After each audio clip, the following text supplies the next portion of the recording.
What up, world? Welcome to another episode of Wrestling Life. As you know, I am the host, Brandon Janeau, and like always, on all podcast platforms everywhere, Brandon Janeau Show. Social media platforms, Instagram, Threads, Brandon Janeau, Facebook, The Brandon Janeau Show, and of course, TikTok, Brandon Janeau Show. Go follow me on all of those social media platforms. I would appreciate it if you did. Really, where you go? It's the YouTube channel, man. Brandon Janeau Show YouTube channel, man. Go subscribe, comment. All helps in the algorithm. If you do it all, I would appreciate it if you did. Thank you if you will. Like I said, this is Wrestling Life. Now, yesterday I did this rating review show for WWE, Crown Jewel. Episodes out right now. Listen to it. This is Wrestling Life. TNA Bound for Glory 2025 rate and review show. Hey, TNA, they got that title back, man. A very controversial ending to a match that I will definitely get into, and a pretty cool, decent TNA fucking pay per view. I mean, I like this pay per view a lot. Didn't do Victory Road, but I did Slammiversary. So this is my second time doing a TNA bomb for TNA pay per view, PLE, whatever the hell they're calling this. They call them their pay per views. Uh, this is the second one I've done outside of WWE again. So this is pretty cool for me. I like doing this. So I'm gonna be honest. I missed the first match for Bound for Glory, which was Frankie Kazarian versus Steve Macklin for the TNA International Championship. I missed that match. I want to go get something to eat, so I completely missed the entire match. So for those that probably probably gonna wonder why I don't talk about it. This is why I'm talking about it now, because I missed the match. I missed the opening match of Bound for Glory. That's my on me. That's on me. I thought I had at least to 7 o'clock when this damn. I thought the damn pay per view started at 7. I didn't know it started at 6. So that's on me. I should have checked the time. That's on me. But yeah. Hopefully I will go back and probably watch it, but it doesn't matter right now because I didn't see it in its full capacity when I should have watched it. But yeah, so sorry to those that probably wanted to know what I thought about that match. I'm sorry I did watch it. So yeah. Um, but I did watch the rest of the PLE, the pay per view for TNA Bound for Glory. There was one, two, three, four, five, six, seven, eight, really, if you count the Frankie Kazarian and Steve Macklin match.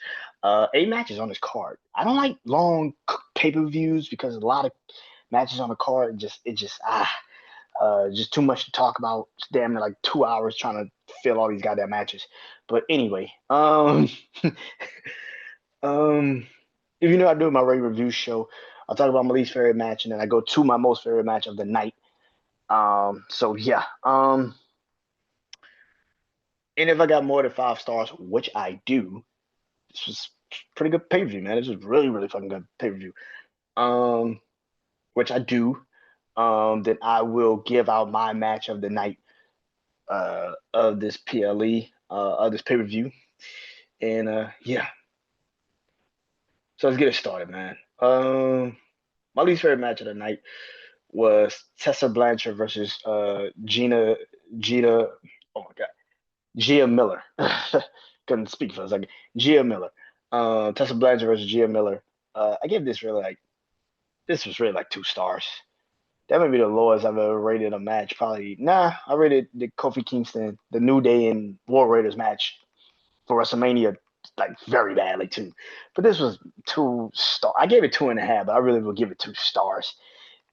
It just never got out the gate. I don't know what the fuck this was. It just never felt like it got out the gate. It just nothing.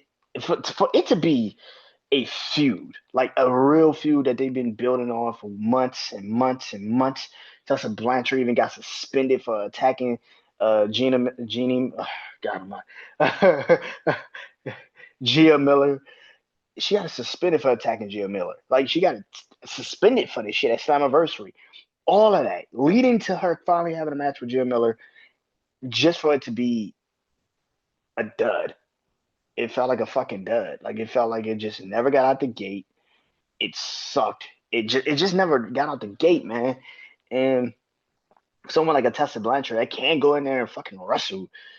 And Gia Miller has been doing some good shit on the indies. I've seen her, wrestle on the indies here and there. Some videos I've seen her on the indies. It just felt like they didn't want to overdo it. It's like they was like comfortable with it just being what it was. I don't know what the fuck that was. I get that you don't want to say Gia Miller is actually a wrestler, but even in that sense, it's like give me some excitement. Do something in this match.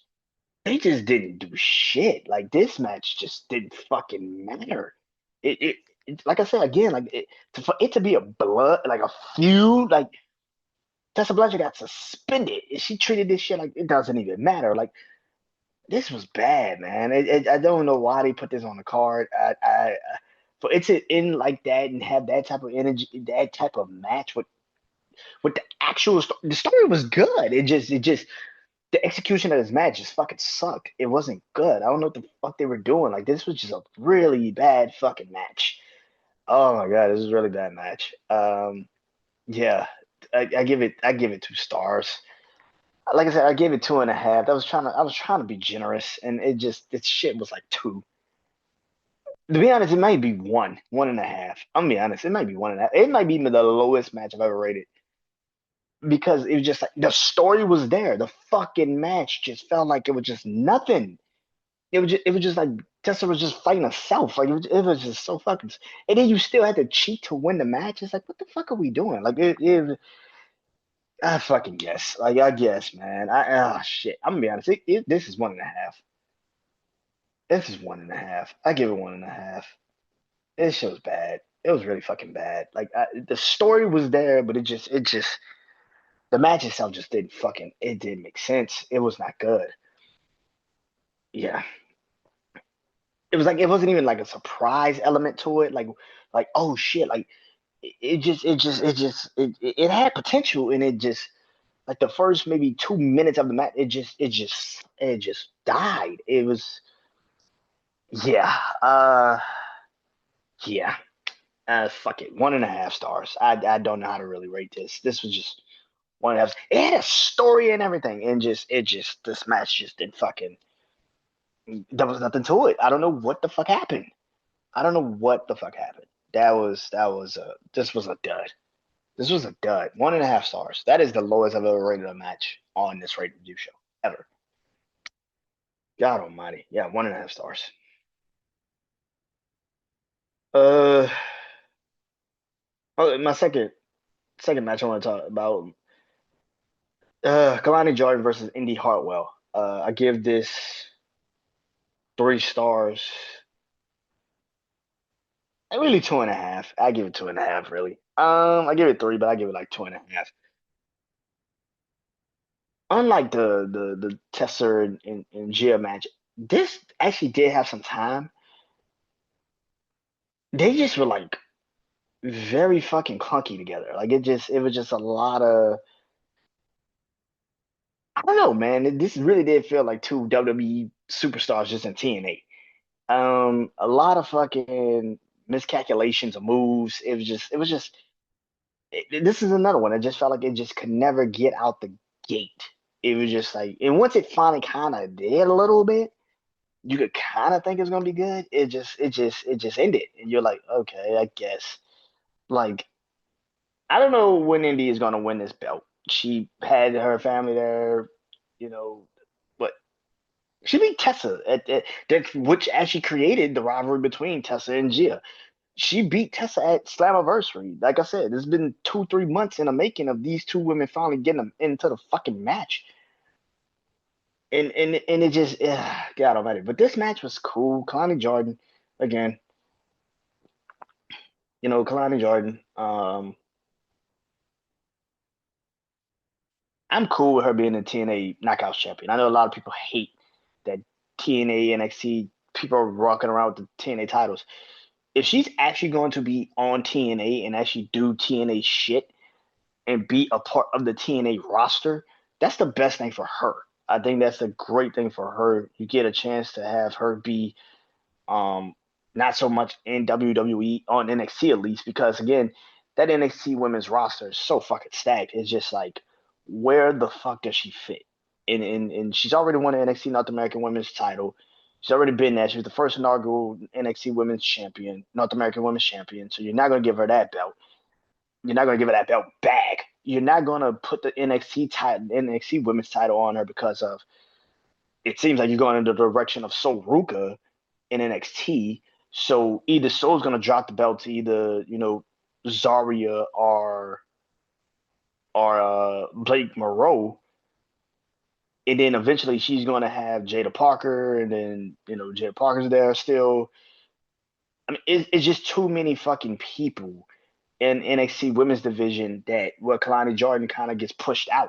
So the fact that she gets to go to TNA and work with those women like a Tessa Blanchard, women like Indy Hartwell, women like Rosemary, and the Inspiration, and you know and you know to work with those women, like she get a chance to work with different women and expand her horizons. And maybe this also breaks out of the shell of being just like this really sweet, nice girl. She actually had to be a little bit more hellish in this match, which is good. She actually showed a different side of her, which she's been showing. She showed it before, but this was the first time she showed you, like, it doesn't matter. I'm gonna win this fucking match no matter what. I don't care. And that's good. She's starting to realize that. So um for Indy Hartwell, I don't know what to do with her. Like, she's, I hate to say it, man, she's falling back into the same pattern she had when she was in WWE, which is she just never wins the big one. She gets close, she's in these matches, she has the moments, but then it's just like when she's in that big title match spot, she fucking fails, and she's just not there, and she just doesn't win the fucking title. And again, that's on her. She just doesn't win these types of matches. Yeah, can they book her into winning a belt? Yeah, but if she's not gonna win these types of matches, it doesn't really matter. And again, coming into the game, what was she? She was undefeated. She was undefeated all year long, and then she lost to Kalani Jordan tonight. So yeah, but I gave it three. I give it 2.5. Yeah, I was say the women's matches on this card was just did not live up to par. Uh, they had more of a story with the Tessa and Gia match, and it just didn't fucking work.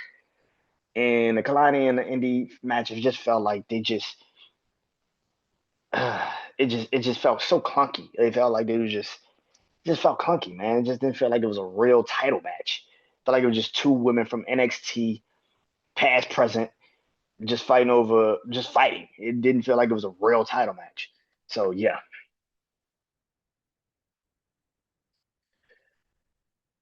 All right. This next match, I gave it 4 stars. Four. 4 stars. Um, and that is, I know people are gonna get mad at me when this comes out. The Hardy Boys versus the Dudley Boys, Team 3D Dudley Boys, in the one final table match for the TNA and NXT Tag Team Championships. Gave this 4.5. I gave this 4 stars. I'm gonna be honest. This probably was the most worried I've ever been watching a wrestling event, watching a wrestling match, probably in my life. I was just like, man, please let all 4 of these men make it out this match alive. Like, I, you don't have to put your body through this shit. This is ridiculous.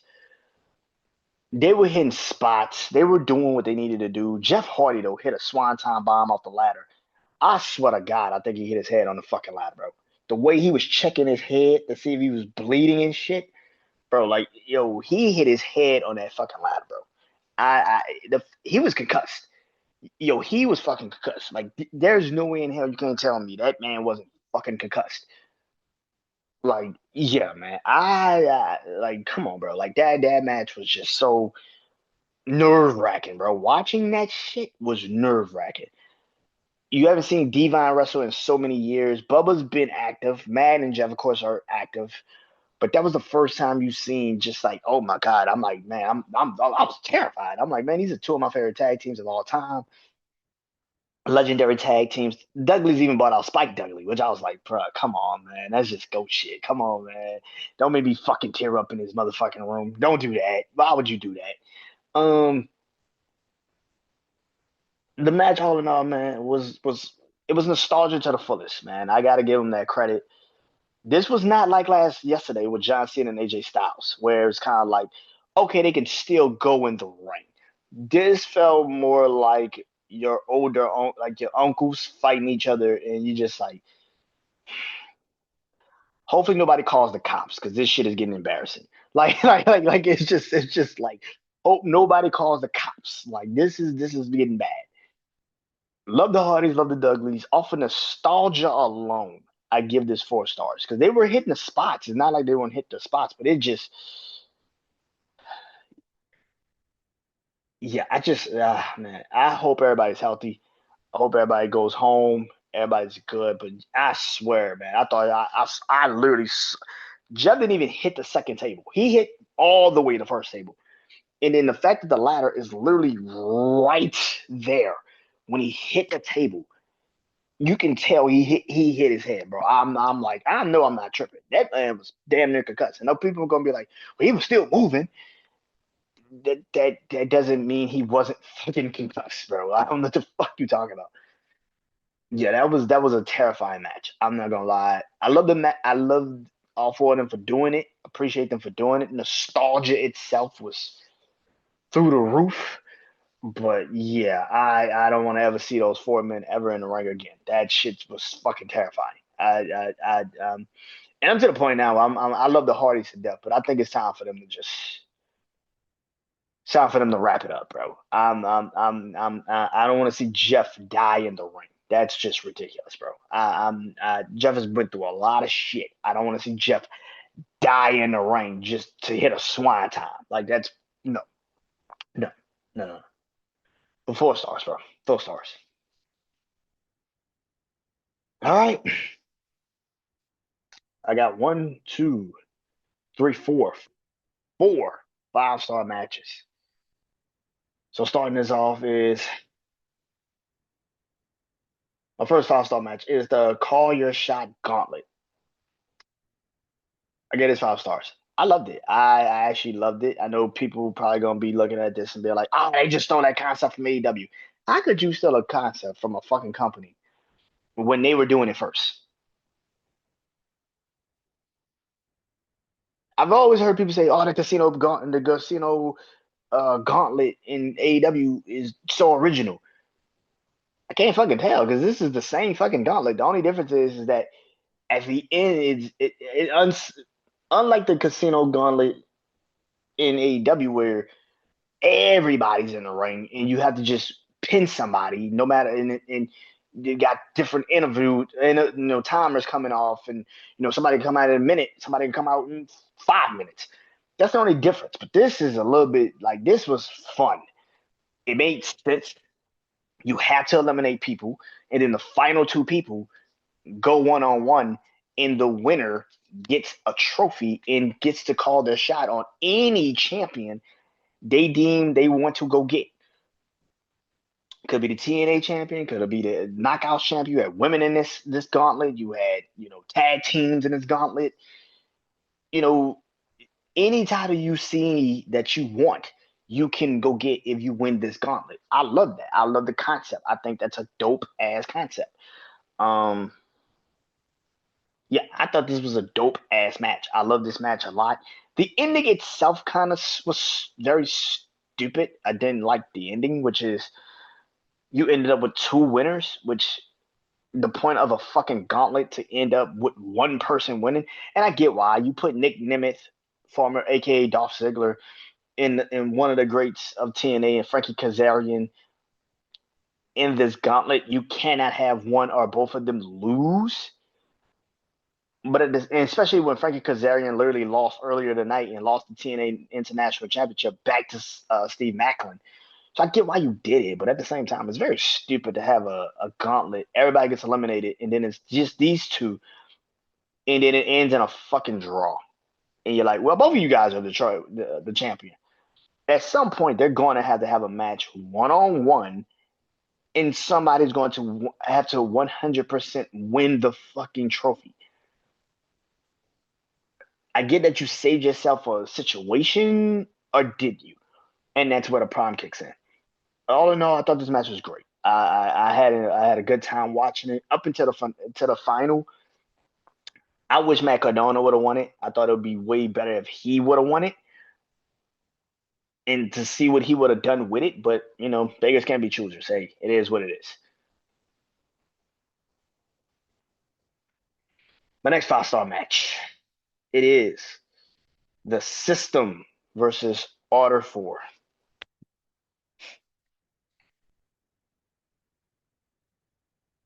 It was a hardcore war,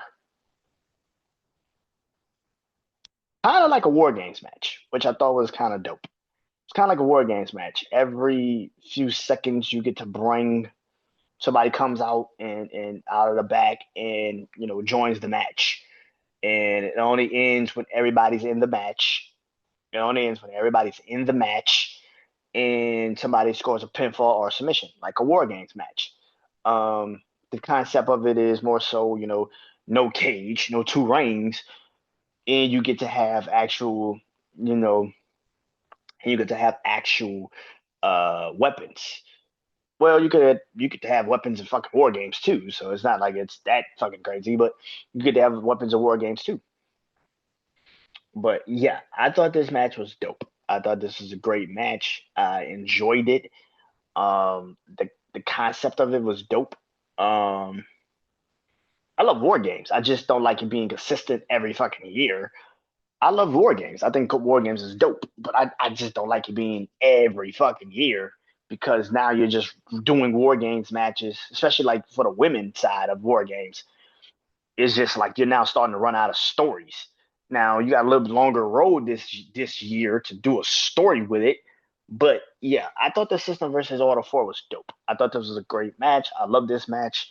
I enjoyed watching it. Um, the System picked up the win. I would have preferred Order 4 picked up the win more so. Mustafa Ali, who just lost to Ethan Page on NXT, which was a great match. Um, I thought he should have took this one. I get that he took the advantage over the Moose, but yeah, yeah. This was fun. This was a fun match. I enjoyed this very much. Next,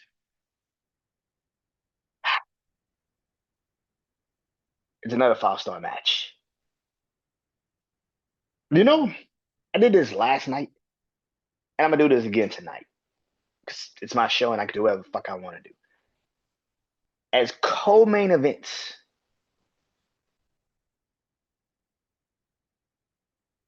you know what? No, fuck that.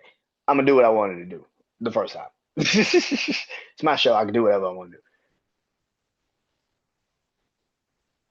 do. Just barely match of the night.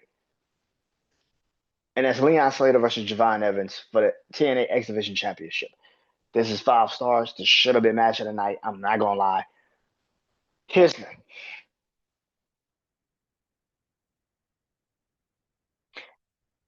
First of all, hats off to those two men.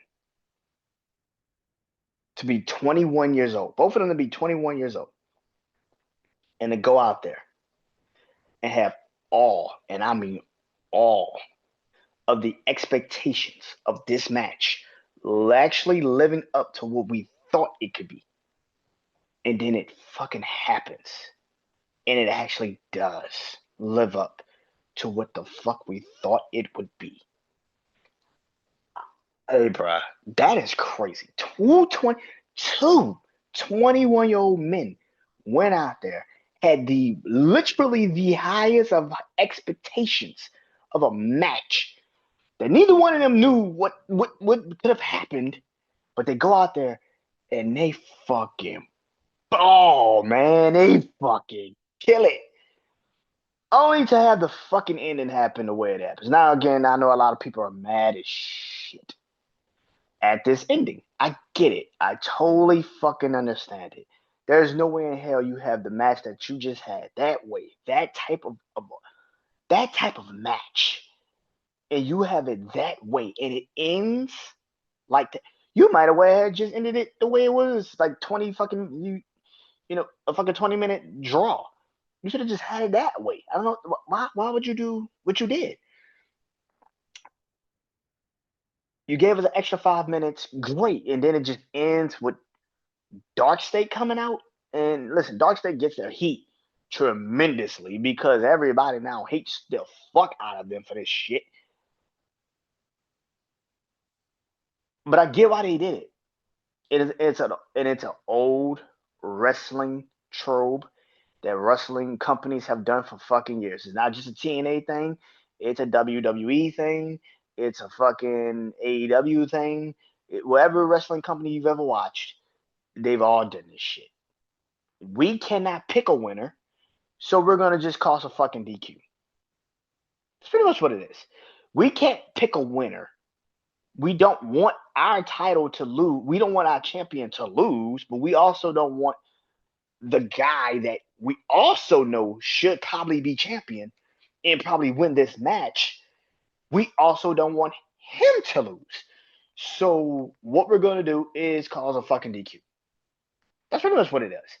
And it sucks, and it fucking sucks because you got two of the best right now and two young future motherfucking dudes that's gonna run both of those companies, maybe even run WWE together at some point.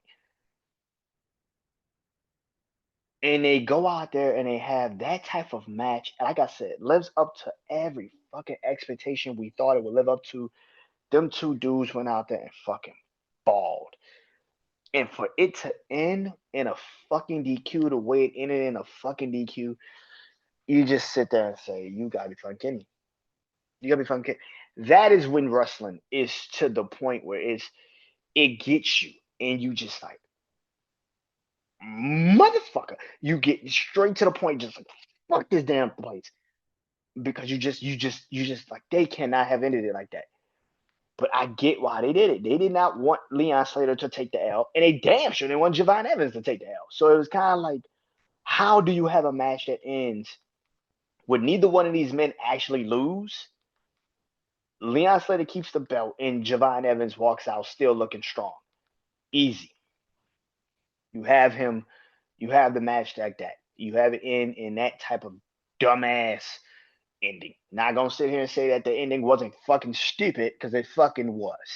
It was very fucking stupid.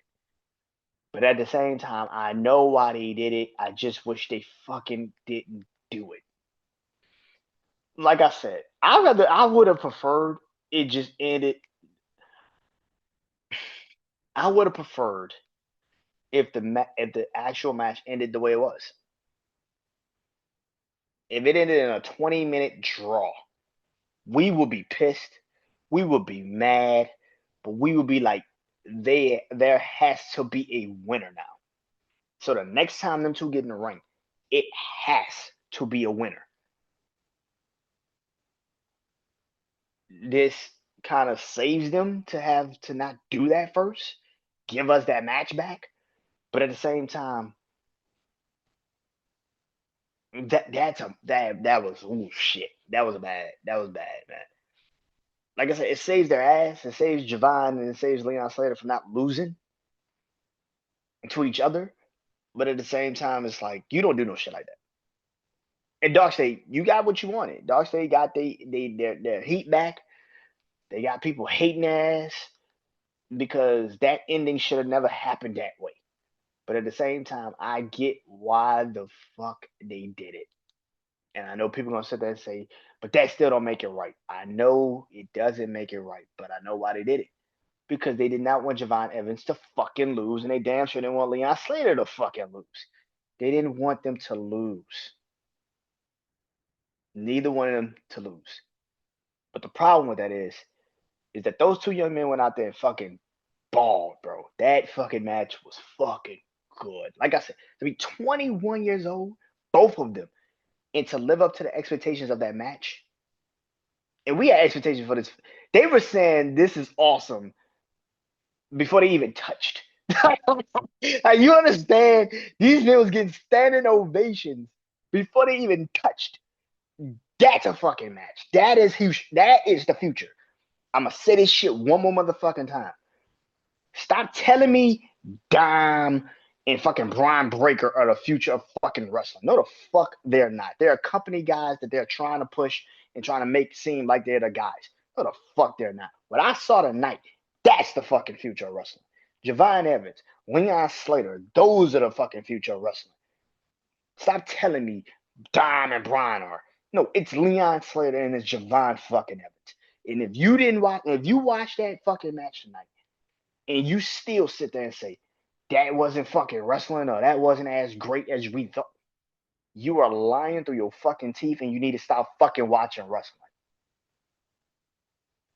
Fuck out of here, you stupid.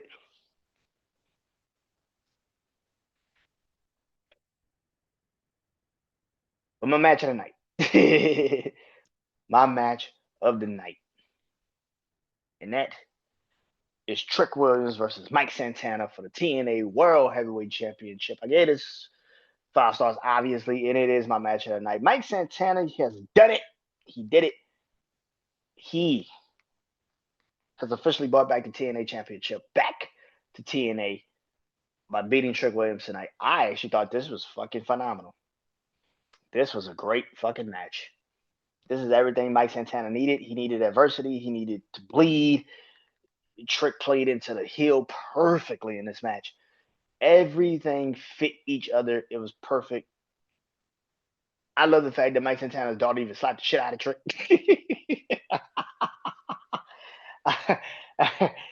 You know, everything about this match was good, man. Mike winning, finally winning it.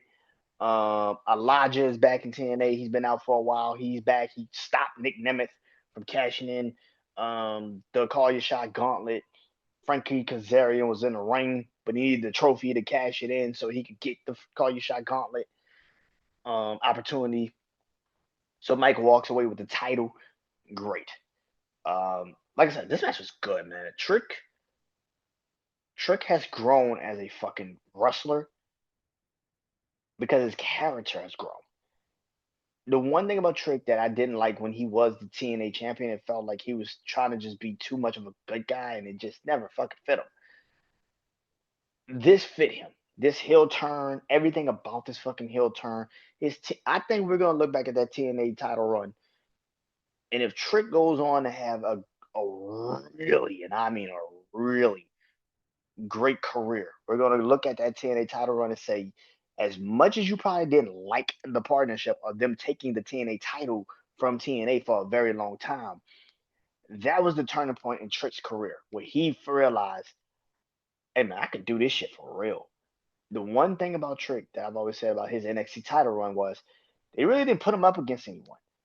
And then when they finally did put him up against like Ethan Page, him and Ethan Page just didn't have the fucking chemistry. They just could not. They just did not gel. I don't know what the fuck it was. Now looking at Ethan Page and looking at Trick, I don't know how the fuck that rivalry bombed. Like that rivalry bombed, bro. Like what the look? They like think about how you look at it now. Like Ethan Page is killing it as North American champion. And Trick Williams killed as a TNA champion. And now you look at that rivalry and you're like, how the fuck did that bomb so bad?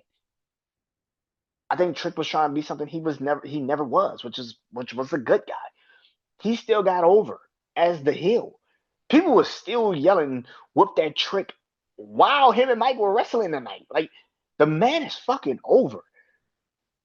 Him as a heel now, it's gonna be pretty interesting to see how he's gonna be portrayed moving forward because now he has to go back to NXT after walking out on NXT, this past week on Showdown, which I'll talk about, this week. Um,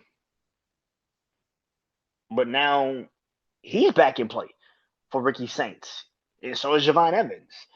And it seems like Obafemi's still going to be in NXT, but it seems like he's going to go in the direction of Omos in him. But that's interesting.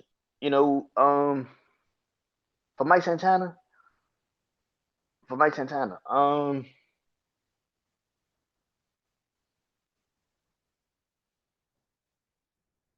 I'm happy he won. He needed to win. It was the right move to put the belt back, to put the belt actually on him. I don't know what they do with him moving forward in TNA though, and that's kind of what the problem could say. Joe Hendry's almost out the door. Joe Hendry's almost out the door. Is it Nick? Is it Frankie Kazarian? I mean, Frankie Kazarian. They literally, the punchline for Nick Nemeth was, at least I've won the TNA World Championship and you haven't, and you're supposed to be Mr. TNA. You've been here for how long? You've been here for as long as anybody's been here. You've never moved. You never went to another promotion.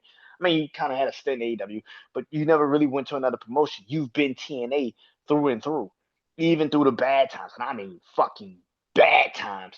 Frankie Kazarian was the standout, and yet he has never won a TNA World Championship. Is that who Mike drops the belt to? And if that is the case, how long does that happen? When does that happen? If that happens. Um, but for Mike Santana, man, I'm happy that he won. The dude can go in the ring. He's one of the best in the business. Um, I thought this match was fucking phenomenal. I loved it. I love the blood aspect of it because it gave a little bit more of a like a ooh shit, you can't lose. You can't lose to this guy. It gave more of a blood, the blood coming in. That made more of a a statement in this match. It was great to see. Trick was got Mike Santana blood all over him with white on. I thought that was a dope ass image to see. The fact that he won and brought the belt back to TNA is great. So technically, what we're saying is one NXT star kept the TNA title. One didn't even get a chance to win it, and the other one finally ended the curse of the TNA title being on an NXT WWE superstar. Yeah, sounds about right for me personally. I mean, sounds about right for me personally. I mean, that sounds about right. All in all, man, like I said, Bound for Glory was a pretty good fucking pay per view. I do not, outside of the three matches that I was kind of a little bit concerned about. Even the Hardys in the Team 3D match wasn't particularly bad. It wasn't bad at all. It was just four old men that are trying to relive the past, and I was terrified for all four of those men. I was terrified of all four of those men, especially after Jeff hit his head on that ladder. Oh my god! I was like, yo, I can't watch this shit. I can't watch this shit, man. Holy hell! But oh no, man, Bound for Glory was good. Bound for Glory was good, bro. Bound for Glory was really, really good. I know a lot of people are gonna probably try to shit on it, but it was a good PLE, man. It was a good pay per view. So yeah, but yeah. Fuck is the next pay per view? Oh, NXT Halloween Havoc, which is I think October 27th. I think it was. I think it is. I gotta check the list. I gotta check where. Yeah, the time. I gotta check when it is. But I think it's NXT Halloween Havoc, which is gonna be pretty interesting to see how that is now going to play out after everything. Um, but yeah, NXT Halloween Havoc is the next PLE for me, and I'll be back to talk about that. But I'll be back to do Wrestling Life later on this week. Talk about that later on this week. A lot of stuff going on. Uh, the direction of WWE now moving forward. The direction of TNA now moving forward. The direction of AEW now moving forward. All of it, man. So I'll talk about that. Talk about that this week. So yeah, Bound for Glory 2025. It is officially wrapped up for me. Tell you guys soon.